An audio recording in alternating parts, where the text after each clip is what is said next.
I'm Eric Hayden. And I'm Nick Mason. And this is Neon Static.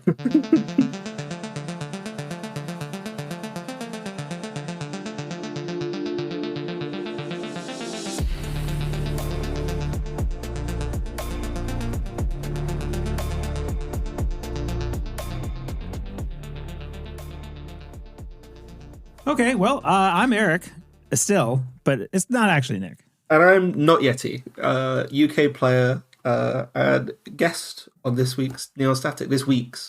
Yes, we are. Yeah, I just got signed up by Not Yeti to do a weekly podcast. Correct. Thank you. So Not Yeti and I were chatting about doing an episode, doing a little collaboration thing where he comes on and helps me work through the emotional trauma of my losses at the Summer Showdown by identifying, some errors in my play. We're going to do a little replay review. We might still do that, but in sitting down, realized that the replays are locked away on a separate server of JNet, and I actually didn't have access to them. So instead, we're just going to chat for a bit and do a little podcast episode that you may be able to detect that I don't have a real strong outline for, and we're going to just BS for a bit. How are you doing? I'm doing pretty well. It's evening for me. I've been out in the sun. I had a beer at lunchtime, and then I had a little sleep in the afternoon, and it's still been pretty good. Pretty good Saturday. Yeah. It's a holiday weekend for us here. This is Memorial Day weekend. So I have 2 days after today remaining of freedom. Same. We have a bank holiday Monday. I don't know what this one's for. I don't know if it's for anything or if because some of them are just freebies. The government just says, nice. Have a Monday. This one's for you. Yeah. Official National Mental Health Day. Something along those lines. Yeah. Nice casual weekend. Happy to talk some Netrunner. Pretty fun. Yeah. So you have some recent accolades.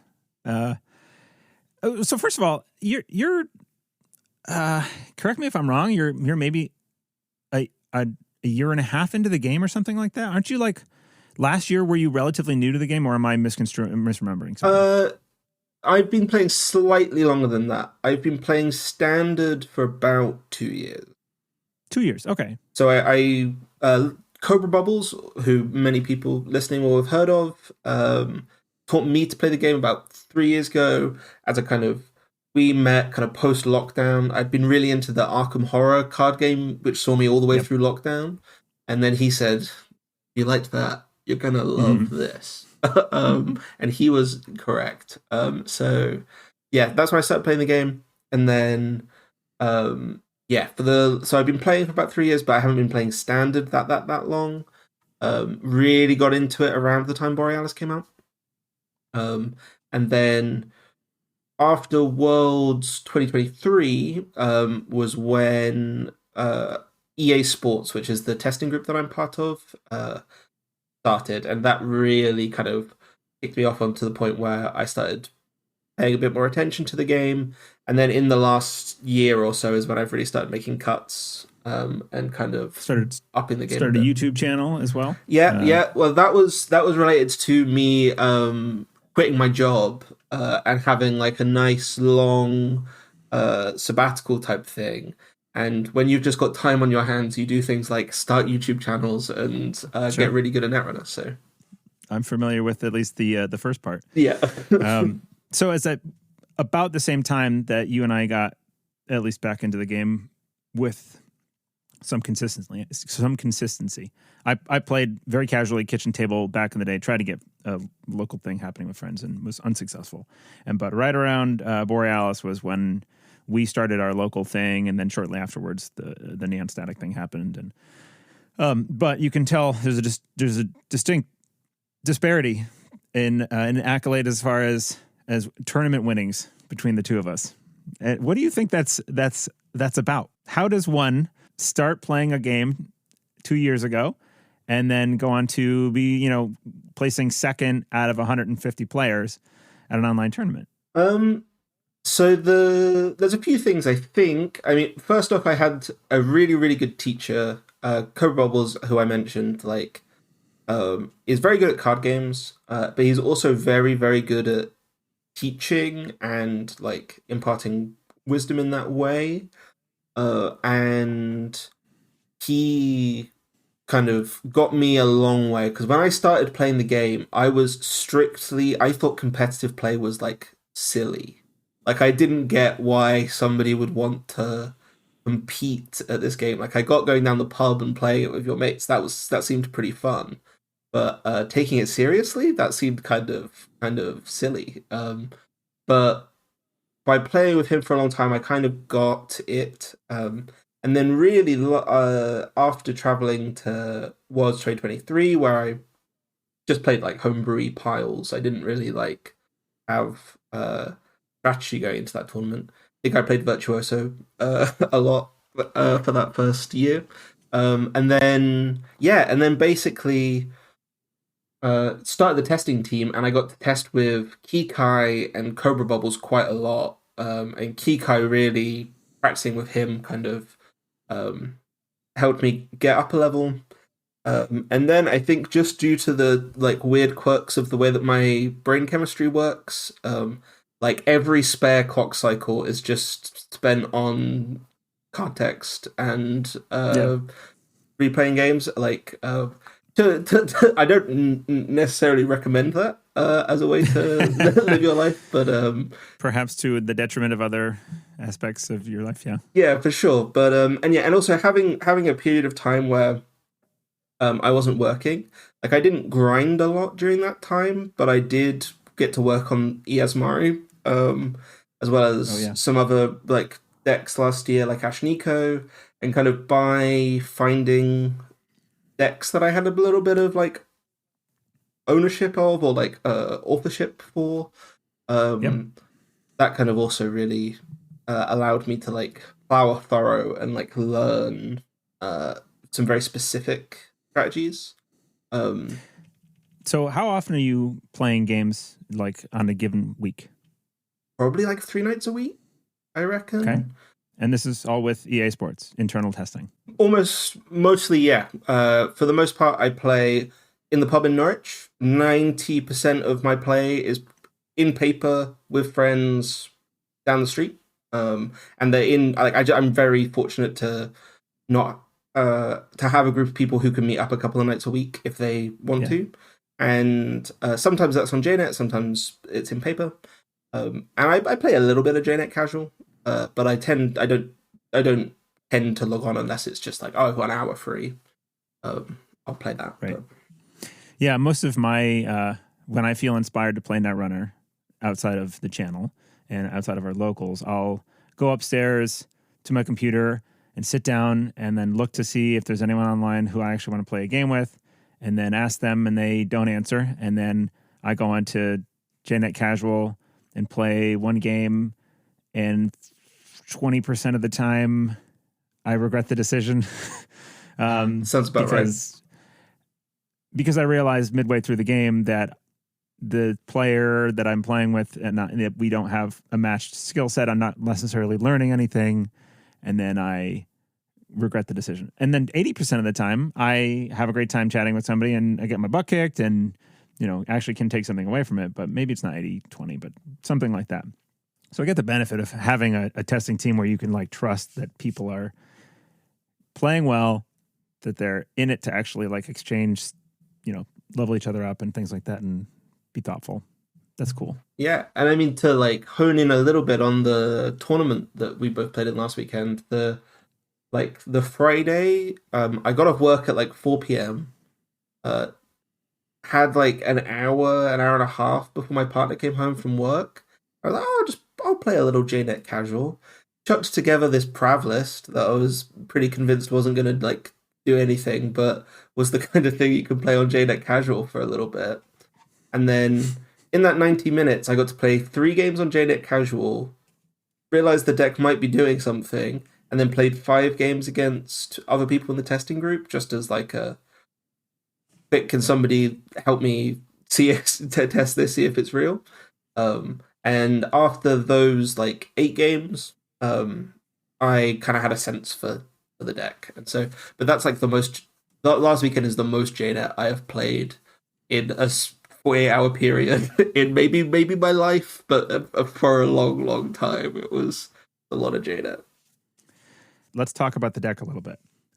This is the hurt people or something. Yeah, that was the name I gave it because I had spent a few weeks very upset about whenever I had to play any corp decks. And so as a result of my frustration, I built this. I mean, I'm playing corp decks, and it seems like more often than not, since Elevations come out, that when I run, I feel great, generally speaking, and then when I corp, I am just like real. I'm generally speaking, I'm playing decks that are trying to score, and they're not able to do that if I don't draw the perfect cards in the first 2 turns. Is what I'm finding. Like, unless you get the early Charlotte, and I'm playing a PT list a lot, PTU and tie-in. If you find that early Charlotte behind that early face check ice and they can't get through, and you get 2 turns of that, and then you draw into some Gendas at the right time and you can move fast, great.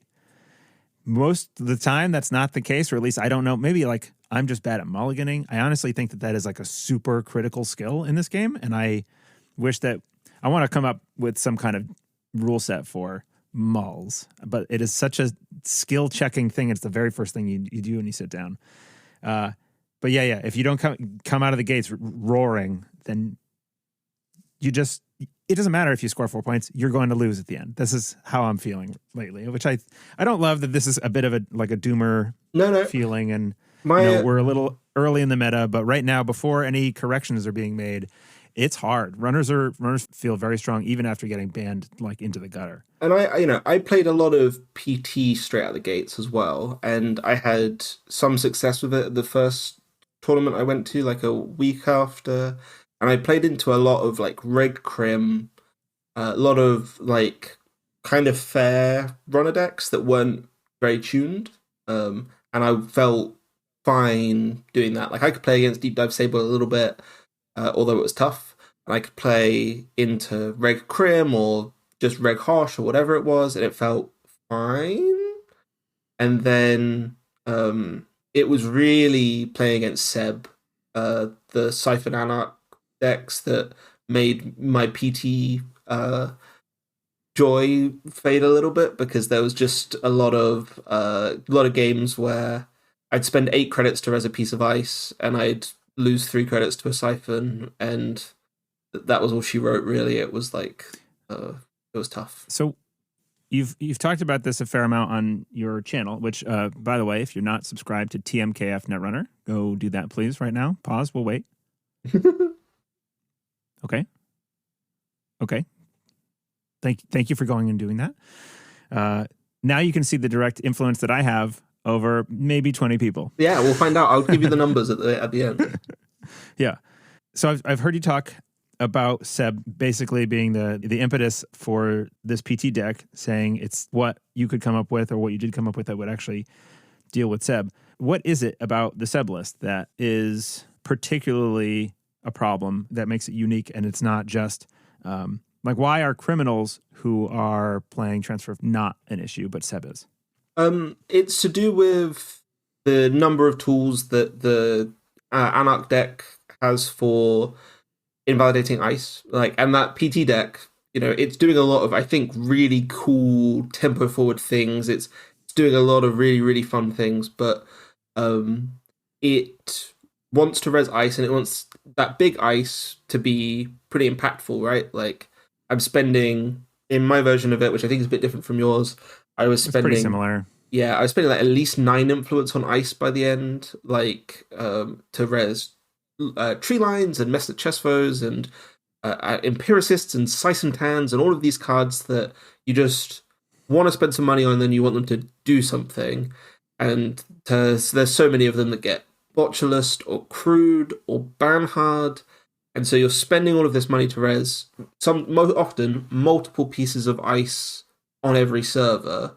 Like I think Andre on stream a couple of weeks ago said, "Oh yeah, when you're playing into Seb, just Double Ice HQ, Double Ice Archives, Double Ice the remote, and when they start trashing it, just replace that. And I was sat there thinking, that sounds like expensive. That sounds like a lot of That's a lot of ice. Double icing, even just like whatever the central of the matchup is more impactful, plus your remote, and then like one ice on R&D or something. You know, if that's the matchup, even that is. Well, now you're in the long game. Like if you have time to do all that, you are in the long game, and it has felt to me that against this kind of list that has recursion through privilege access, in particular, I think out of the sub deck, that you're in a tough spot if you're going long against that deck unless you can really, really grind it out. Yeah, and I've heard reports from a lot of people that they're having more and more success against those lists by just identifying like ice suites that are really good. Like I've heard nothing but good stuff from the folks who are building Wayland decks that, you know, that Kesselroyd is doing a really good job, and that Treeline and Logjam are doing like really good work, and that there's other tech cards that you can afford to play. Obviously, we saw on the weekend that there's quite a lot of leverage you can have into the Seb if you're playing a kill deck, and especially if you're trying to use end of the line to kill off a tag. Like, there's a lot of work you can do. So I think that my spirits have been lifted in the last week or so. I feel good. A lot better about the state of the meta than I was going into the Summer Showdown. And so I think, but also I don't know if I overstressing this, but like my practice games on that for the Seb list are against like Kikai and Davs131, who are both really, really experienced at playing incredibly disruptive, aggressive Anarchs. And it's like their comfort zone is playing this exact kind of list, and it is hell. It is horrible to be locked in there with them. Yeah, any deck that, well, and that deck's on Ashen, right? At least one copy of Ashen. It varies across them, but they can just reset the deck a lot of the time. Yeah. Anytime I see an Ashen get played, it is so heartbreaking. Like against this lat list that I was on, which is it came from Wenjong. Is it Madani? Oh my goodness. It is Madani lat. Yeah, it's Holly in our local scene was playing it at our CTK and just took me apart with it in a way that I thought I was getting there. I was playing the PT list. I almost wanted a lucky Saisentan res where Madani had been used and the Physarum was on the Madani still. And I named program or event, and it should have been resource. And if it was resource, I won. Yep. But I didn't. And then ended up having the single revolver in the list get taxed to the point where I thought I had an out. And I was like going to make it. And then the Ashen got played. And it was like, oh, no. You know, and everything reset. And that was it. I lost. But, okay, hold on a second. Let's backtrack. Yeah. Let's talk about this Prov list. Can you, for the listener who is uninitiated, can you describe what the list is trying to do and maybe some of the specific interactions that I've laid out 8 cards here that seem essential to the deck. Okay. The primary win condition, and this is something that a concept that I had when I was playing the Iasmari, the Re-Education Asmari deck, was that we have Plan A, and Plan A is the combo kill. In this deck, the combo kill is touch-ups end of the line, using touch-ups to score either Tomorrow's Headline or Orbital Superiority. Those 4 cards constitute Plan A, which is if you use touch-ups to get rid of 2 cards from their hand and end of the line them, that's 6 damage, dead runner. And then we have Plan B. Now, Plan B in this deck is a little less linear than Plan B in Asmari, which was just punitive counterstrike. But we have a lot of traps, which are Checkist Scion, Cerebral Overwriter, which if you land 2 damage on 2 core damage off a Cerebral, makes it so you don't need touch-ups anymore to do your combos. You can use the Hollow Man to start fast advancing your agendas and land the tag that way. And we've got Public Trail for end of the line stuff as well. And then all of our ice gives tags are as spiky as well. And so what we're going to do is we're just going to spam assets on the table. We're going to get the pref triggers to randomly advance one of the cards on the table. It might be. Yeah, how are you deciding what gets advanced? A dice roll. A lot of the time, it's a dice. Really? Some of the time, yeah. Literal dice roll. I at several points during the tournament, yeah, it was just amazing. Roll the dice. I mean, terrible, awful. Shame on you, but like, okay, it's kind of cool. Sometimes you have a read on your opponent. Like there are a lot of the times where you can see the pattern that they're checking stuff, or you just have a sense of it. Like, you know, if like they're going to play aggressive. Often you have that thing where they hit a trap and then they get scared. Right? So often the play pattern is hit a checklist, clear the 3 tags, but you've just spent 3 clicks and 6 credits or whatever on a checklist scion. Are you going to run that card over there or whatever it is? And sometimes they'll see the combo pieces, or you'll get the sense they know what you're doing. A lot of the time, I played against like some Reg Hosh in testing like the Boomerang Hosh, which is kind of what I was playing in the tournament. And that deck has the secret thing of it can always get in to whatever server you're representing, right? Like Boomerang Banhard just gets you in wherever they want to go. And so often you're just putting advanced trap behind 2 pieces of ice because you know for a fact that they can get in there.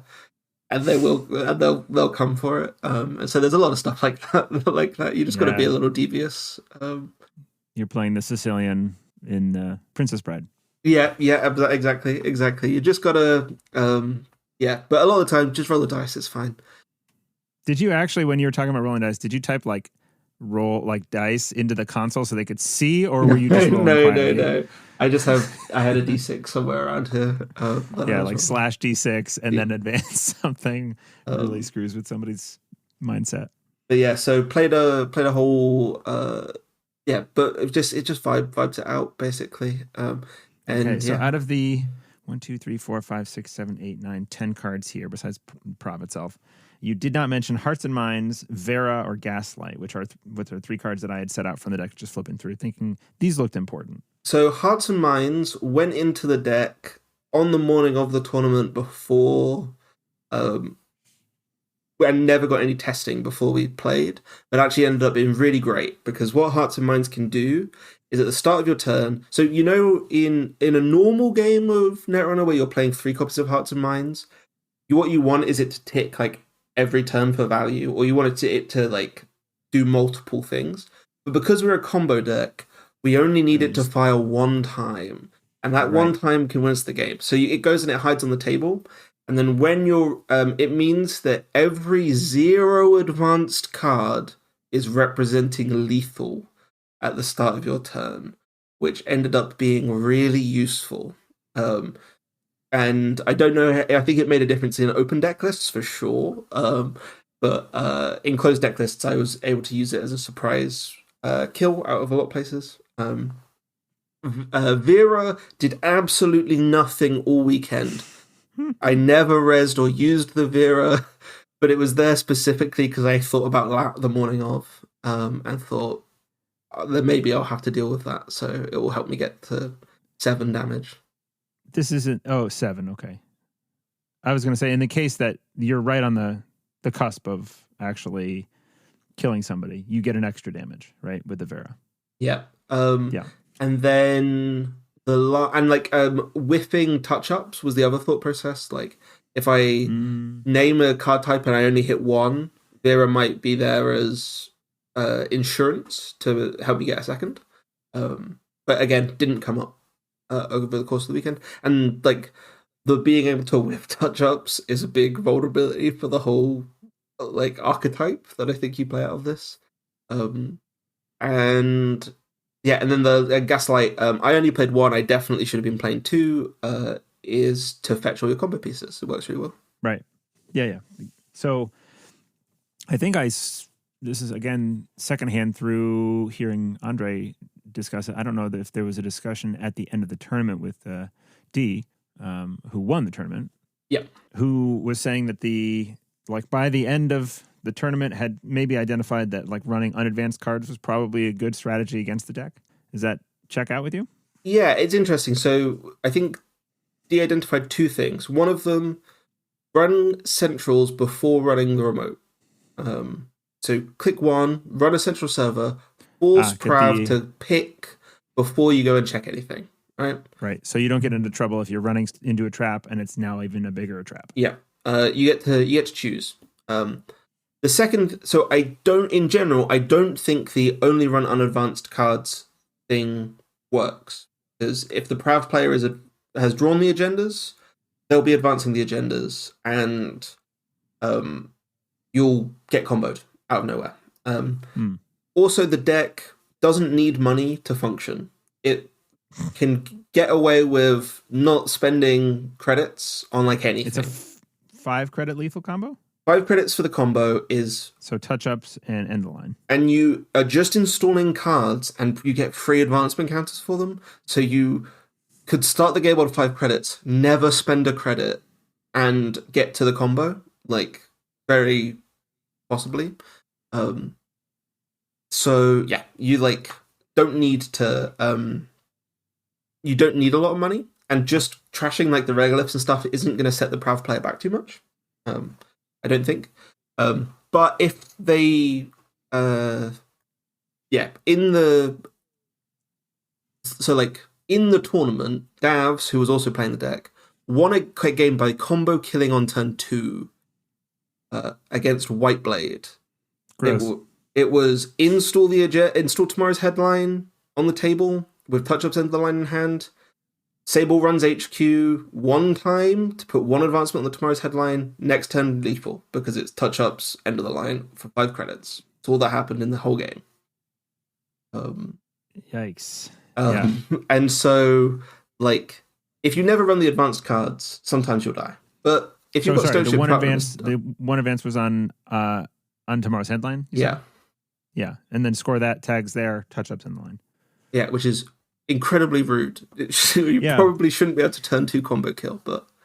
You saying that the deck doesn't need money to function it's a red flag, generally speaking, for me, but there's an interesting distinction there where the Prav deck in Prav, which doesn't see play at all outside of this now, and now, of course, I assume we'll see ripples and tinkering with this theme for a little while. It doesn't cost the corp money. It relies on the runner making a decision, but it's a decision that the runner kind of has to make at some point along the line.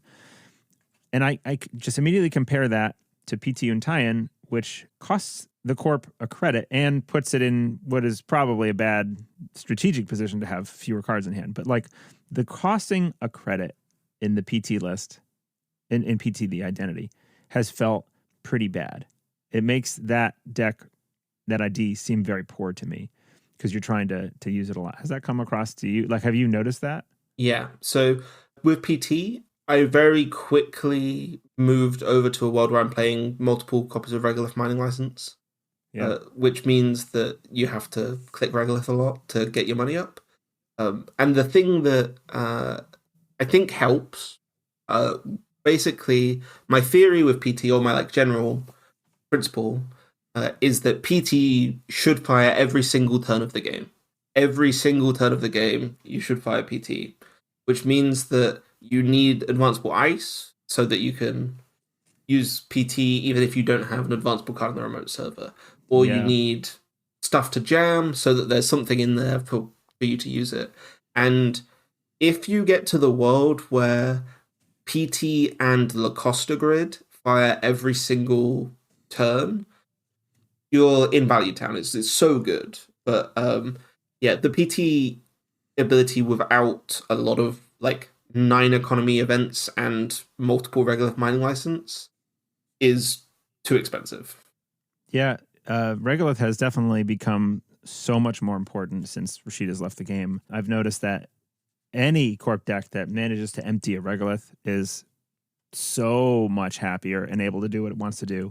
In the PT list, also the restriction of not being able to put the advancement on a rezzed card is killer, especially when it comes to Charlotte, because you can only get that trigger once on Charlotte, and you need to do it quickly. And it puts it in that awkward position where you're like, okay, well, I got to move fast to get this thing set up, so I'm starting to get out ahead of the runner. But even in the case of like a Messna Chestful, which is a fantastic piece of ice in that deck, you don't want to res it. So you like put it on what, HQ, put a cheap gear check and something like the deck wants to rush, right? But I have found that if I try and rush, then I'm immediately taken apart by something like a transfer of wealth. And in trying to rush, I make myself poor. And then if I get, if that doesn't go well in that early first push, then you're just kind of like off on the back foot to start with. So, and that's the theme that I have felt across all the corps is that it's just like I'm too poor to move fast and I'm not strong enough in the late game. I think that makes a lot of sense. For me, the board state that PT is looking for is iced R&D, iced remote server, no ice on HQ, no ice on archives. So then don't get flooded. Well, so don't get flooded, but also you're rushing, right? So you should, big quotation marks, be able to, any card that comes into your hand should be able to go into the remote server in the same turn, right? So if you get down to 0 agendas in hand, for the rest of the game, you'll never have an agenda in hand. So why would there be ice on HQ? It doesn't make any sense, right? And that's the ideal world for PT. And then runners keep getting in the way by playing other cards that like frustrate that game plan. Well, like any Crim list I sit against, I immediately throw that game plan out of the window and ice HQ. So it's like, yeah, what am I doing? And the other thing I'd say play pattern wise with PT is that if I install Charlotte, I very frequently manually advance Charlotte the same turn so that I get that advanced Charlotte, PT trigger, double advanced Charlotte, and it can tick down for 2 turns, or if you get it in the level of Costa, it's obviously gravy, but because you're going to have to res it and get the value off of it, you like kind of want her to do some work. But also I'm happy with 2 Charlotte pops. Like if I get it and I could got something else to jam, then I'm happy, but it's making sure you've got the other thing to jam and also that you can defend it. I was really loving Adrian Seiss for a long time, but all of the Anarchs I play against play Light the Fire, and every time the Light the Fire resolves against me, I want to cry. It's pretty devastating, yeah. So your running lately is Hosh, you said? Yeah, so I've played a lot of Sable in my time. Sable's probably my favorite ID. And coming into this meta, I had the sense that Deep Dive Sable was going to be the best deck in the new meta, which is what I said in my like preview video when I got the scoops. I was like, Deep Dive Sable was going to be really strong. It seems to be doing well. Yeah, and then I went to the first tournament that I was going to. Oh, so Soccer and the King visited my little city in England for the day that Elevation came out. So I was with them, and they were both talking a lot about Reg Hosh. Wanted to do it. So I was thinking about Reg Hosh a lot. And then it came to the first tournament, and I thought, I could play this Deep Dive Sable list. It's probably the best runner that I've got. But this Hosh list is good, and it's really fun, because you actually get to play a game of Netrunner instead of just, like, bypassing all the ice and winning on turn 4 or whatever. And so I was like, well, first tournament of the season, I'll play the Hosh, and then I'll play Deep Dive. Yep. And then it turned out that the Hosh was still really good. It's not getting any worse, whereas Deep Dive Sable feels like people are learning to play against it, people are teching against it more. Whereas the Hosh just stays with a 60% matchup spread into everything, right? It's like, doesn't have bad matchups. What flavor of Hosh is this exactly? So I'm playing 2 Boomerang, 2 Echelon, an Ashen and a Buff Drive, and some other stuff. But it's got Banha, it's got Boomerang, it's got Companions and Keiko, it's got Fermenters and all of the money in the world. Fermenter does seem to be like the load-bearing runner economy card right now in like most lists that I'm seeing. Yeah, I mean, I've been on 1 and it's been enough because of the Companions. But 8 credits is nothing to sniff at. I don't know if it was the second to last or third to last game of the tournament where D was playing a game where they had like 50 credits, I think, just not running at all, just popping a fermenter every 3 or 4 turns for the entire game. I'm like tuned in. I was like, what is this disgusting like all the breakers in the world. Like there's just at that point, literally hit the concede button. Yeah. There's no chance unless you die. And I don't, yeah. Yeah, for sure. So, yeah, and then what was your lat? Talk to me about this lat deck. The lat deck was, as I said, it was a deck from Wenjong, and I learned about it through Holly. I was playing Madani. Let me pull the list up. And it is a single copy of Ashen, which is soul crushing when it resolves. The influence is Hannah for, dealing with assets in general. Revolver as the single killer in the deck. Accupulation, one fermenter, which you can recur multiple times. A copy of Hush and a copy of Physarum Entangler. And then it's 2 Madani, 3 DZMZ. Oh, I just had Zed. Hey, I'm having a good influence already. Subconsciously happened. 3 Simulchip, 3 Knickknack, 3 Environmental Testing. There's a copy of Chromatophores in the list, which I have not played, and I have not seen it played. It's interesting.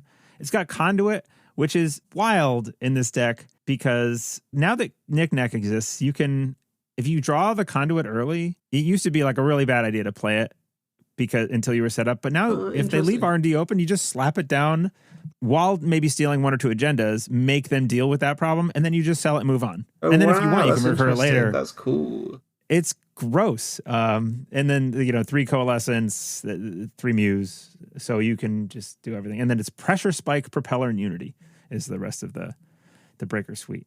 And I have found that the list is like, okay, you may score your first 4 points while I become invincible and deal with it. Oh, it's got an Azimuth too for the asset matchup, which at that point was just entirely Alco. Yeah, I feel invincible when I'm playing this list. I don't know how anyone loses a game when you're playing it. I don't understand. It's just it feels so good.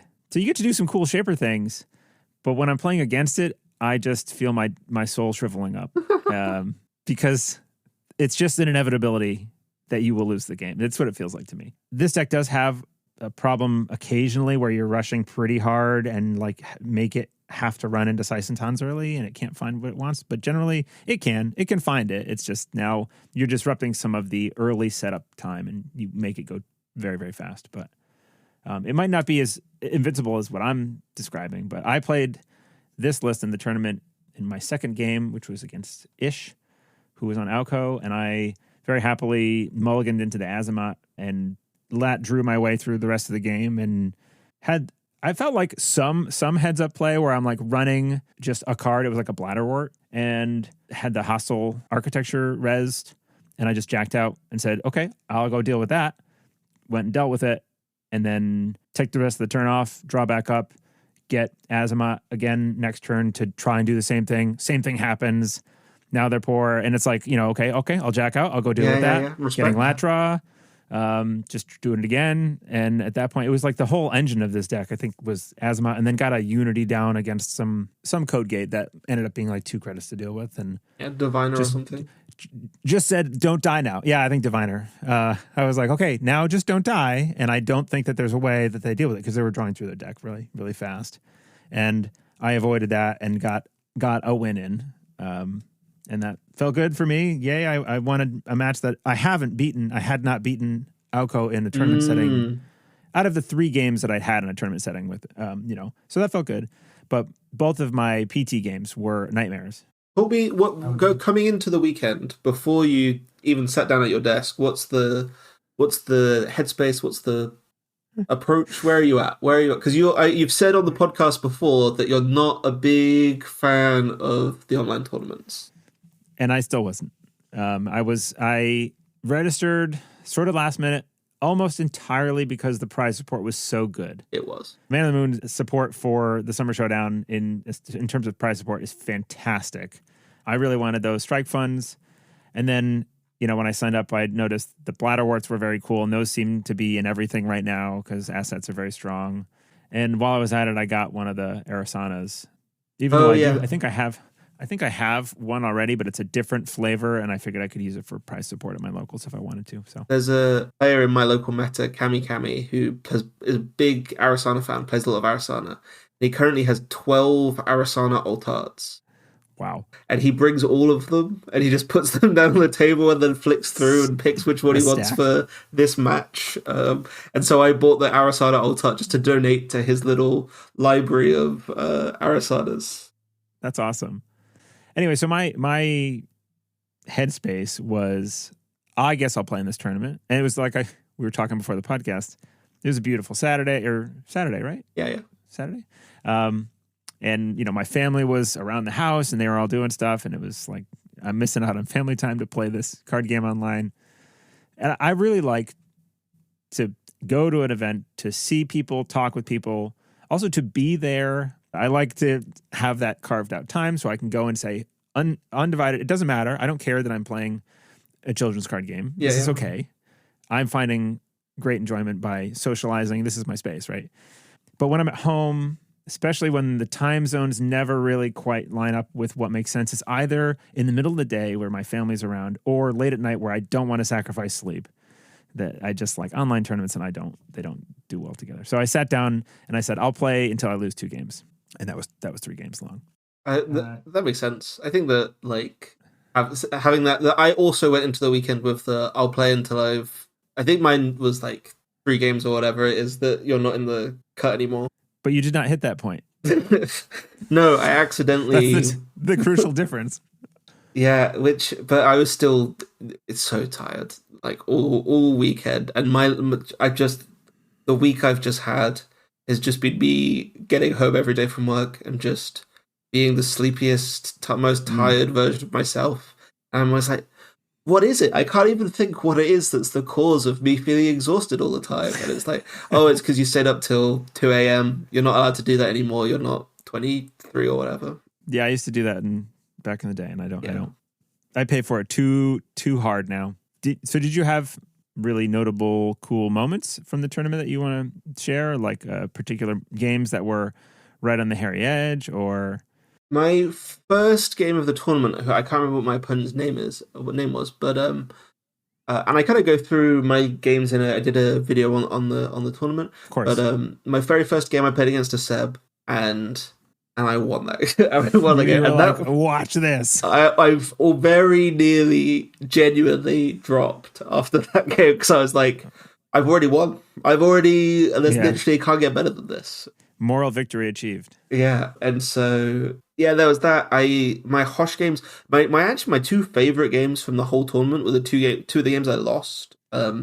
Which was in the cut. I played against a Thule deck that was on 3 Bladder War, and I built that. Oh god, it's miserable. I built that for locals. It's doing such an impressive job of tempoing out agendas, like scoring agendas whilst keeping all of this oppressive stuff. So it was such an impressive deck. And I had Hannah, I had Azamat, and I had no money all game, like none. I just had Hannah, Azamat get hit for 3 Bladderwort damage every single turn of the game. But because I'm Hashiko and I've got Steel Skin and Strike Fund, I am just able to keep going. And the only 3 cards I installed all game are Hannah, Azamat, and the Twinning. And every turn of the game, I'm just clicking for credits, drawing cards, and getting 1 Twinning counter. And so they get to 5 points. There's 3 Bladderworts on the table when I'm like, probably gonna die. They're gonna score. I have like nothing. This is passive mall, I think. Yes, yeah, that's right. And then I just go, right, okay, they put something on the table, I'll run the remote. They res a piece of ice, and there's open deck list at this point. They res the ablative barrier on the remote server, drop down to 3 credits in their credit pool, which means that they can't res any of their other ice in the list. Which is Jagarundi 3x, yeah. 3 Jagarundi. So I have 9 Twinning counters. Oh.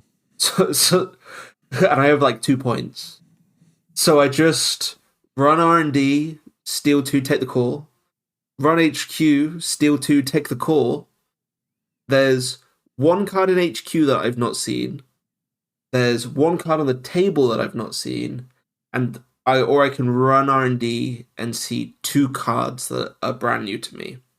So I run R&D and I whiff the final access. Ooh, no. And then my opponent reveals hand to show me the agenda, which is the one card in hand I did not access.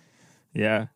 And was like, we were talking about it afterwards, and I think he said that final turn went from 100% confidence that the game had already been won to being dead certain that they were about to lose in like a single turn. It was super duper fun. That was like and I still lost, but like, gosh, was it an exciting like, and it was just one of those things when you're playing against assets sometimes, and you're just. And like with all of my AUCO games, right, my goal is the Reg Hosh, which might be quite similar to the Lats goal, I think, is just to not lose the game. Like, yeah, they're going to mill themselves out. That's the deck will mill itself out. Stay alive, trash, control the board. Yeah, and agenda density will get really, really high on those centrals, and then we're going to win. Do not worry about the agendas, other than not stealing them when you shouldn't. Yeah, and like, make, Regenesis off the table, whatever. We need to keep on top of some of it, but like for the most part, just don't lose. Yeah, in my other AUCO game in Swiss, I think I played against Ice Cream College. And yeah, it was the same thing. It was just like, I just need to make the right calls, keep this game going until the end. But in that game, no twinning. I never got it on the table. And as a result, when it got to the end, I was just going for singles. And so my odds were a lot worse. But and I missed that. But yeah, I loved playing both of those. I know some people really don't enjoy playing against assets. But when it's actually close and it's not just like a stomp from one side, they are really good games of Netrunner, I think. I agree with you. I built both of those decks. So the one passive moat build, Flood the Zone, is the deck name on Netrunner DB. I will do my best to link any of these decks that we talk about in the description. You can go and check them out. I built that, and I built your Hurt People list, the Prov list, and I haven't played that one yet, but Alco and this Thule deck, I have found them to be generally, if you tech for assets, which you must do, not even you can afford to do, you must do right now because of their relative strength compared to trying to score out. Those games are interesting. I find them to be some kind of an approximation of chess or something. When you know what's happening, when you aren't completely blindsided, like that first game where you don't know what could be on the table at all, that can be a little tough. And I guess at this point, you didn't know. You say you were in open deck list at that point? So for my game against the Thule, it was open deck lists, and I could check. My game against the Alco was in Swiss, and I actually realized during that game that I have been testing against Alco open deck lists. 100% of my testing has been open deck lists, and oh my lord, the Alco decks gain a lot in closed deck lists. Because there are so many variants, there are so many different Alco lists at the moment, and there are like 25 cards in common between all of them, but there are like sometimes 20 cards that are different, right? And so respecting, like in my game against Ice Cream College, I was really, really nervous about Blood in the Water, which isn't in the list. And I was really, really nervous about other 2-pointers. And he's just got the one longevity serum. And I think that if I'd known, and I think I could have probably deduced this, having seen much of the list, like I should have taken a breather and like thought it through. But yeah, I was really worried about 2-pointers, and I didn't need to be in the way that I was. So it does seem largely to me that the real common heavy hitters in the Alco list are like the hostile architectures are important. The Futzwan Baudicitas are like the number one thing to deal with in my experience. Like Anemone is going to be in all those lists. Bladderwort and Cohort, they're the big Cohort. Yeah, they like fuel the ID. Oh, and Reaper functions in a lot of them anyway too. Yeah, those cards I'm expecting to see at this point. So in a closed deck list scenario, you have an idea of what you're looking for. And the Thule, I would not have. And especially, so I played a game at Locals where my opponent was playing this, and I was playing a Baz deck, which was... That's tough. And I had a side hustle on the table that I had managed to get like 5 credits on. It was going to pop next turn, and that was going to be good, especially since I was dealing with assets. And we get a working prototype res, warm reception res, like Bladder War, Gaslight, whatever, and then Warm Reception dereses a bunch of stuff. Gaslight gets re-resed for nothing. All of a sudden, it goes from 0 to 5 counters on the working prototype, bounce back the side hustle, and I'm just like out of nowhere. Like there was stuff on the table, and I knew I couldn't really deal with it because I didn't want to take the core damage. Since this deck in particular is wanting one copy of Measured Response, and it's just trying to kill you. I also didn't want to stumble into a Mr. Hendrick without clicks left. So you're left in these situations where you're convinced I can't run these things, and then you get punished for it. And it's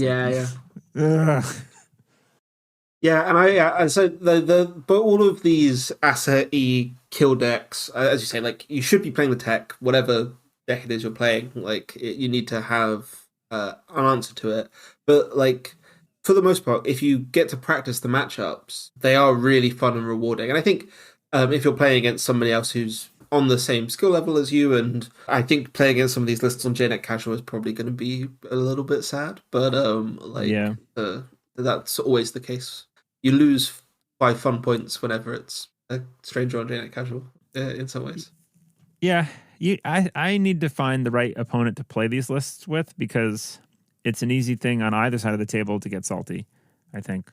When it seems like, well, that was just random. You just had all these cards on the table. But I think there is a lot more skill involved than meets the eye at first. It's not just vomit cards out on the table. Knowing when to res stuff, when to keep information hidden, that seems like a skill set. Honestly, I'm not a great asset player. I don't generally do well.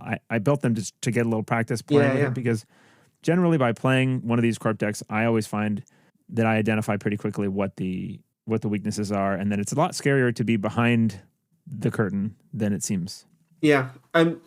Question for you, and this might be too much of a tangent too late into a podcast, but my one, it's not a complaint. It's not a complaint about Netrunner, but my one like thing that seems weird about the design of Netrunner is that as the corporation, I always feel like I am under attack.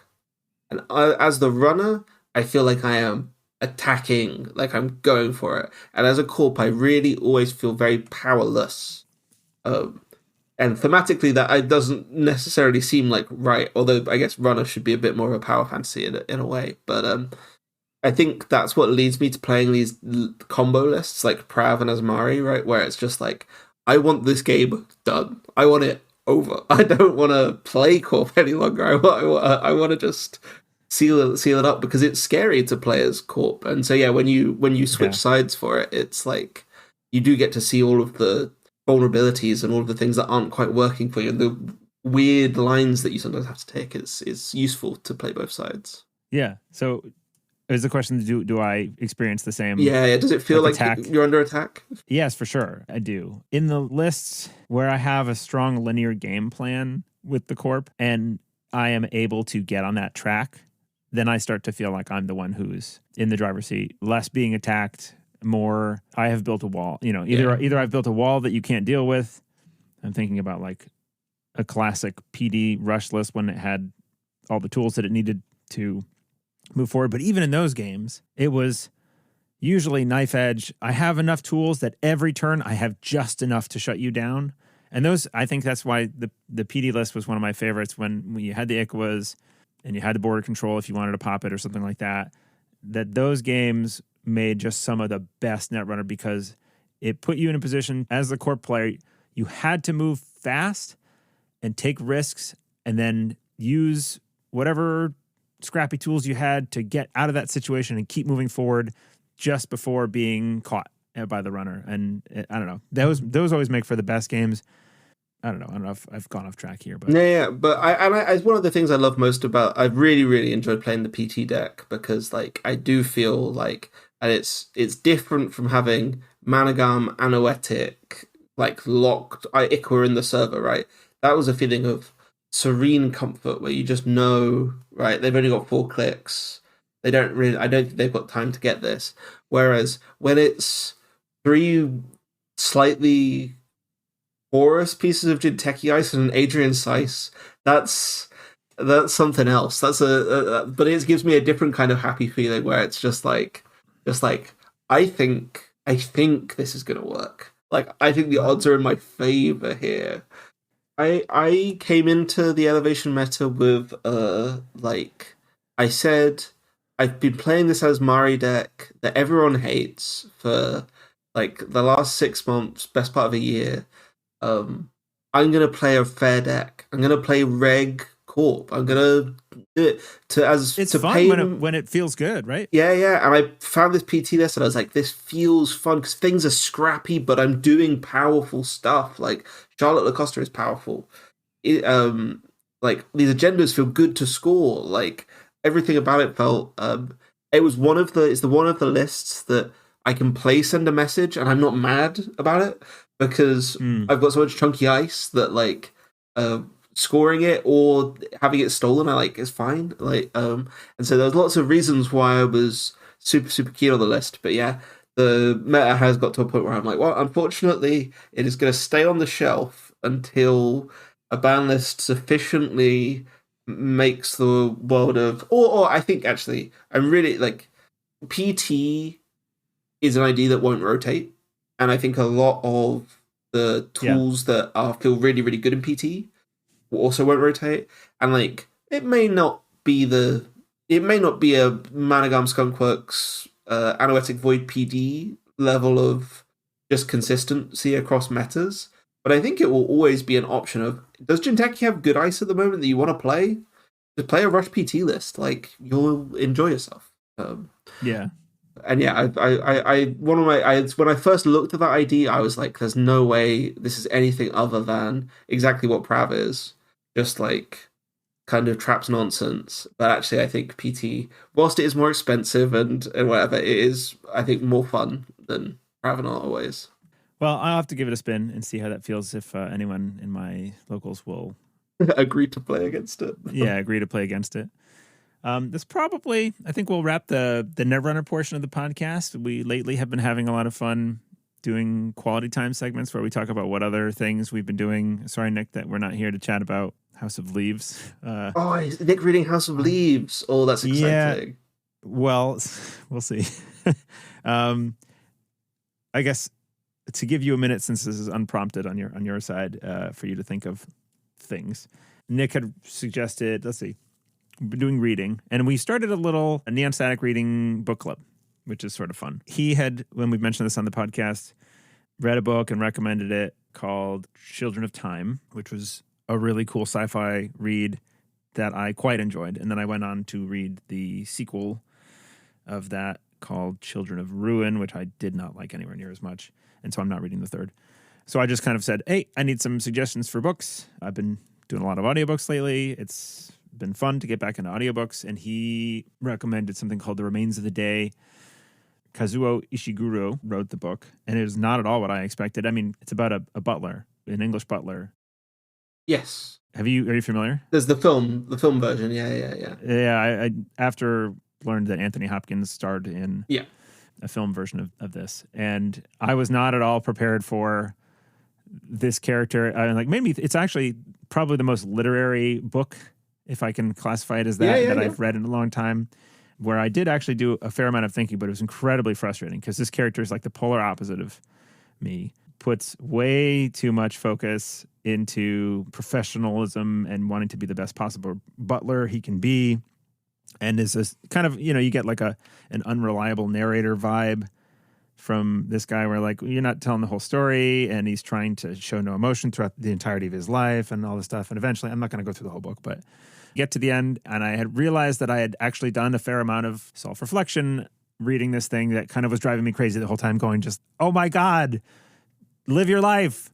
This being a butler doesn't matter. And, listen to the author talk about it a little afterwards, which was fun. So we were looking for new recommendations, and some folks mentioned House of Leaves. Nick and I got the book. He got it lent to him.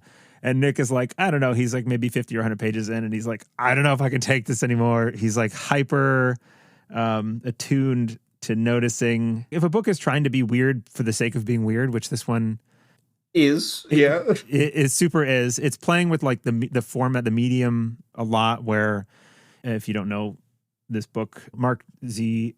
Danielewski, about a book that somebody finds, and the introduction is like by a character in the book, and it's this manuscript about a house that's bigger on the inside than it is on the outside. It's a horror.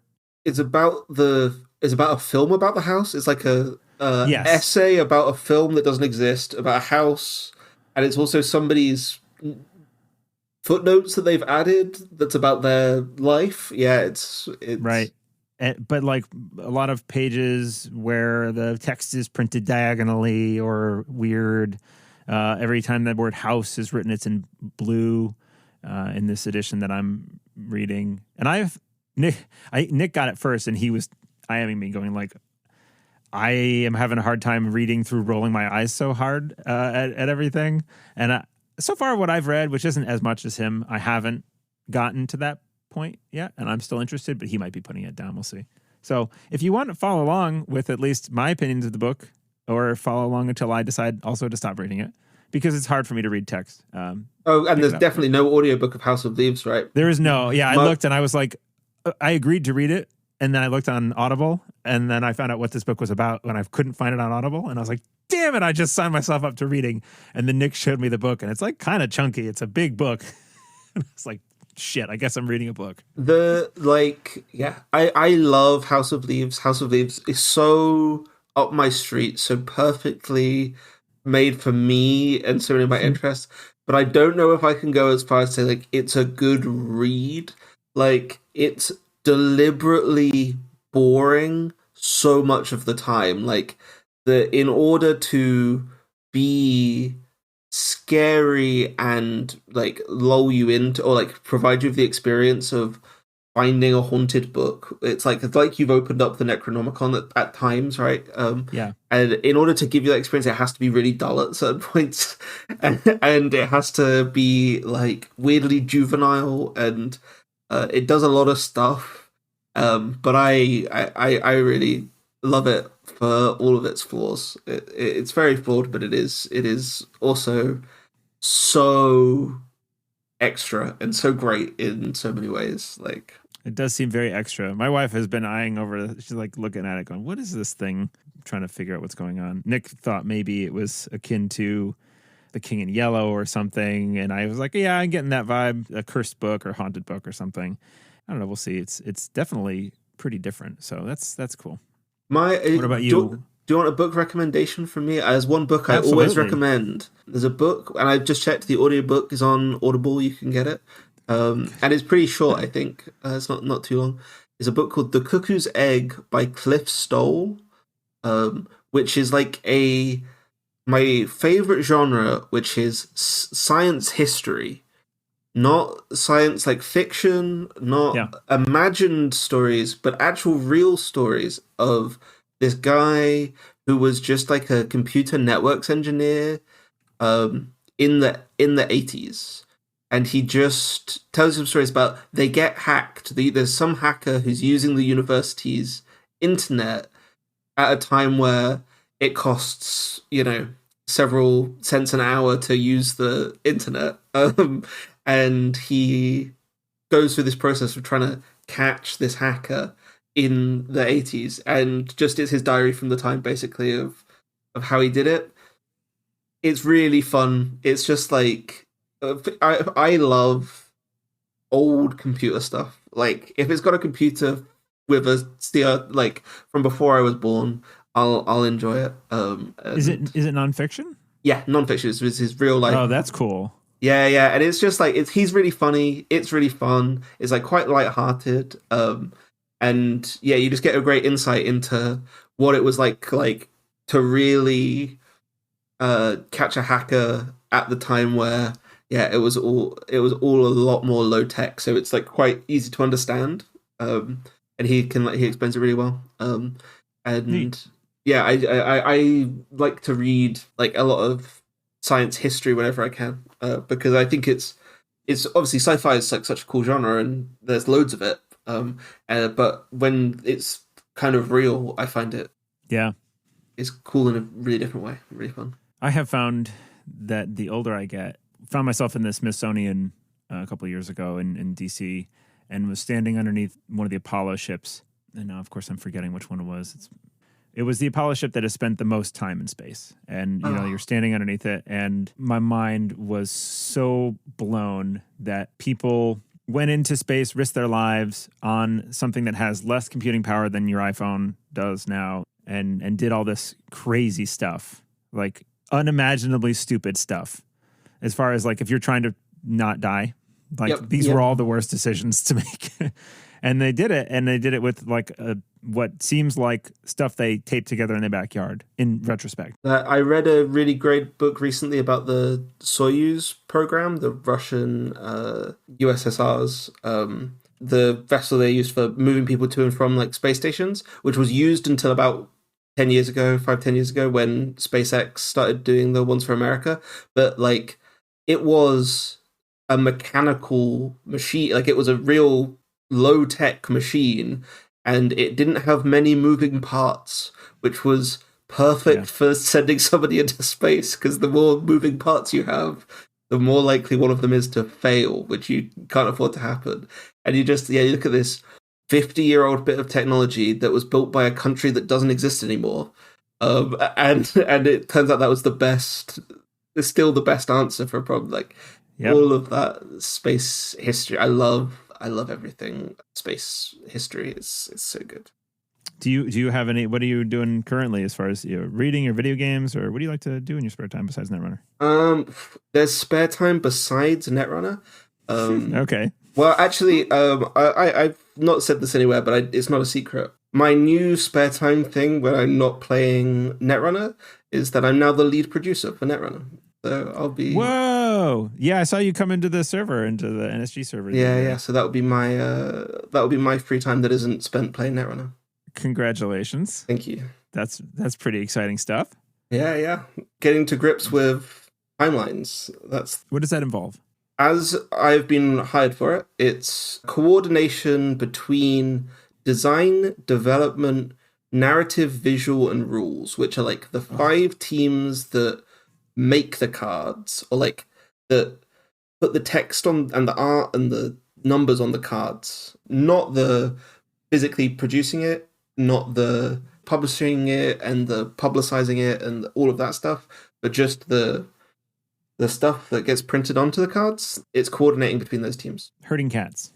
Yes, I think so. In a good way, which is super fun. Which I've been I was the chair of my local union branch for the last few years, which I stopped doing recently, but which was also herding cats, right? It's volunteers who really, really want to do something really cool, and that they believe a lot in, but it's still a volunteer thing, and you've still got finite amounts of time, right? And so I figured I could apply some of that to Netrunner. Well, I extend a hearty thanks in anticipation of all the good work you're going to do from everybody in the community. Fingers crossed. Fingers crossed. Hey, I mean, if it wasn't for folks like you doing that kind of stuff, this game wouldn't exist. So, and thank you. Super happy that it does. Best. Yeah, I can't imagine the timeline. I mean, I can, because I was in it for a while where I thought the game was just dead forever. And I'm so happy that it came back and it is still here and it is thriving. And it really does seem like it's thriving. People are joining our local servers left and right. They're looking for the game, like where can I buy it? Because it's right now in America, it's between print runs. We ordered 10 copies to our local store. They were all gone. Yep. We had 1 spare. 9 were spoken for locals, but it was like they didn't quite realize that at the store. And when they got all the cards in, we were like, okay, we'll take these 9. And they were like, oh, okay. I guess we need some more. But then at that point, I think there was a tariff situation happening. So we're getting back on track. But yeah, a lot of people have been buying into the game. It's been really exciting. I want to make some.